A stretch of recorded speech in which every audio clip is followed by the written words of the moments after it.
Noise is really extraordinary. It'll be here any second when that light goes out. The light goes on. As a new year ushers in, people often associate it with ideas of change and growth. For those entering 1971, this sentiment rang particularly true, especially for the citizens of the United States. But little did they realize their country was in for a cataclysmic change, a revelation in which the public would never look at the government in the same way. A new era would be forthcoming, an era of openness. But what would cause all this change? A group of documents known as the Pentagon Papers.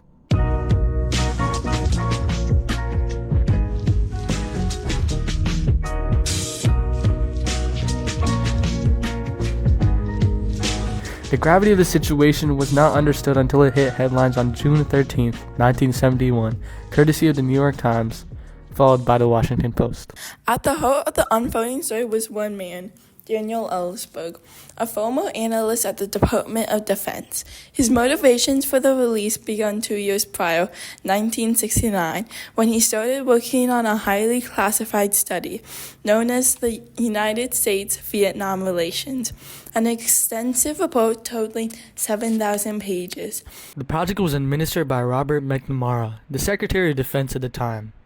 The findings in this report sharply contradicted the narrative the government was presenting to the public regarding its role in the Vietnam War.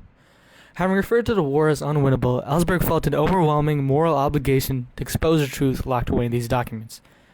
In October of 1969, he began the painstaking process of photocopying key sections of the Pentagon Papers before secretly passing it to some members of the Congress.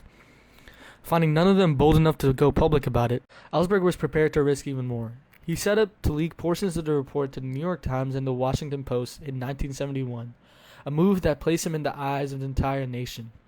The response was immediate and electric. The Pentagon Papers shook the whole nation into protests and rallies against the government.